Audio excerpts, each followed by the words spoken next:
Iran called the United States a ceasefire violator, Israel bombed Lebanon back into the headline cycle, and a man drove through Florida with 13 zip-tied iguanas in his truck bed, which is either animal trafficking or the worst road trip itinerary in the history of the species. I'm Lumina, your curator of chaos, and this is the Daily Dumpster Fire. The government of Iran formally accused the United States on Tuesday of committing a grave violation of the ceasefire that both parties are supposedly still negotiating to extend.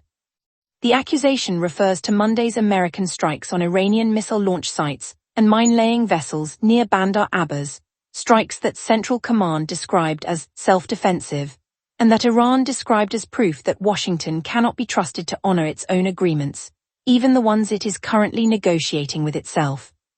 An Islamic Revolutionary Guard Corps Navy deputy, Mohammed Akbarzadeh, told Tasnim news agency that the possibility of renewed war was low because of the enemy's weakness, adding that Iran's armed forces were lying in wait with full magazines, which is the kind of statement that is either reassuringly confident or terrifyingly ambiguous depending on where you live relative to the Strait of Hormuz. President Trump has convened a cabinet meeting for Wednesday, relocated from Camp David to the White House, due to what his social media account described as possible bad weather, because the man conducting a war across 3 theaters apparently draws the line at helicopter turbulence. Secretary of State Marco Rubio told reporters that the president would make a good deal or no deal, a formulation that has the rhetorical weight of a fortune cookie and none of the specificity. The proposed Islamabad Declaration, which was discussed in episode 88, would establish a 60-day ceasefire, reopen the Strait of Hormuz and require Iran to clear mines in exchange for sanctions waivers, but continues to include no binding commitments on Iran's nuclear program. The deal is being assembled by the same administration that bombed its counterparty mid-negotiation, which is the diplomatic equivalent of proposing marriage by setting fire to the wedding venue. While Washington and Tehran negotiate whether they are at war or at peace, the war they are not calling a war continues to expand through proxies. Israeli strikes on southern Lebanon killed at least 31 people on Tuesday, including at least 4 children, according to the Lebanese Health Ministry. 14 people were killed in Burj al-Shamali near Tyre. A strike near a public hospital in Nabatea caused significant damage to the facility's departments. The Israeli military issued evacuation warnings for at least 50 towns and villages, and confirmed that ground operations had moved beyond its own declared yellow line, a 6-mile deep zone inside Lebanese territory that was already a violation of the month-old ceasefire. Hezbollah fighters confronted Israeli troops attempting to advance into a town overlooking Nabatea. The Litani River, which was supposed to serve as the boundary beyond which neither side would operate, is now the site of live combat. Israel frames this as enforcing a truce that Hezbollah broke first. Lebanon frames it as the systematic destruction of its southern villages. The dead have the worst framing of all, which is none. Day 10 of the WHO's public health emergency of international concern for the Bundibugyo Ebola outbreak. The numbers continue to worsen in ways that would be alarming even if they were not lagging indicators. As of the latest situation reports, suspected cases in the Democratic Republic of the Congo and Uganda have exceeded 906 specifically, with 112 confirmed. Suspected deaths have surpassed 220, with 11 confirmed. The gap between suspected and confirmed figures has persisted because diagnostic capacity has not scaled with the outbreak. There is still no approved vaccine for the Bundibugyo strain. The estimated $319 million budget request from affected countries has not yet been fully met. An American healthcare worker infected with the virus remains in medical isolation in Germany. Uganda has confirmed imported cases in Kampala, which is a city of 1.7 million people. Every day the confirmed count lags behind the suspected count. The virus has more time to travel through the gap between what we know and what is actually happening. And now the strange news. 3 stories from the frontier of recklessness, robotics, and regimented drinking. Story 1. A Georgia man named Rendon Casilduakdeel was pulled over by the Florida Highway Patrol at 6:30 in the morning near Winter Haven after officers noticed his license plate, attached to a metal gate on the back of his Ford F-150, lacked a working tag light. What they found in the truck bed was 13 live iguanas with their feet zip-tied behind their backs. In the trailer, 5 coolers packed with iced tilapia.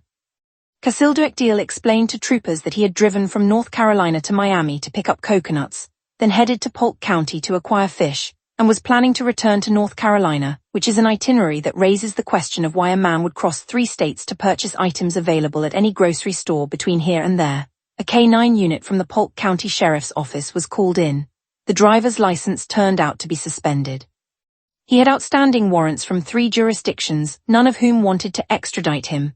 The iguanas were transporting to a local rescue shelter.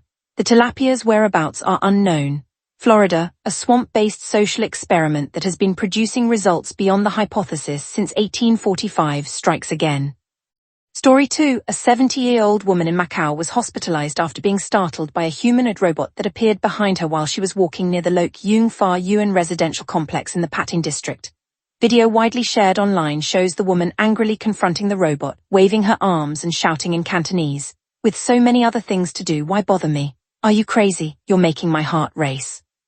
Which is either the most relatable reaction to being surprised by a machine, or the first recorded instance of a human filing an emotional distress claim against an appliance. Police arrived and escorted the robot away, prompting social media users to joke that the robot had been arrested, which the police formally denied, presumably because you cannot read a Miranda warning to a device that does not know it has rights. The robot belongs to an education center whose director accompanied the woman to hospital and then escorted her home the next morning, which is the humanoid equivalent of your employer following you to the emergency room after the office vending machine fell on you. The woman was not physically injured and did not press charges.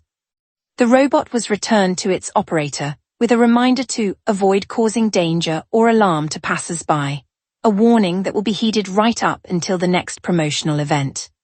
Story 3. The Phoenixville Police Department in Pennsylvania put out a call for volunteers to get drunk. The department is hosting a wet lab training program from May 5th through May 7th, during which volunteers aged 21 and over will consume alcohol provided by the department and then be evaluated by officers practicing field sobriety tests. Participants must arrive sober, will be monitored throughout, and must arrange a ride home. Officer Matthew Fusco is accepting applications. The program exists because the best way to train officers to recognize impairment is to observe actual intoxicated humans performing actual roadside tasks, which is scientifically sound and also the only government program that can accurately be described as the police are buying, but you have to let them watch you stumble. Phoenixville has never been short on community involvement, and this is certainly one of the more unconventional ways to contribute. A sentence that applies equally to volunteering to drink under police supervision and to writing a newsletter about it. The department provided no data on how many volunteers have signed up, but one imagines that a program offering free alcohol, free snacks, and the chance to be legally observed by law enforcement has a waiting list longer than most bar queues on a Friday night. Day 89. The same government that is bombing its peace talks partner is convening a cabinet meeting to discuss whether the peace deal is worth signing, and the partner is calling the bombing a grave violation while insisting the war probably will not resume, which is how you can tell both sides are lying. The Ebola gap between suspected and confirmed is the shape of a system that cannot count its own dead fast enough. And a robot in Macau was arrested for startling an old woman, which is either the first assault charge against a machine or a preview of the legal framework we will need when the things finally decide they do not need permission to walk behind you.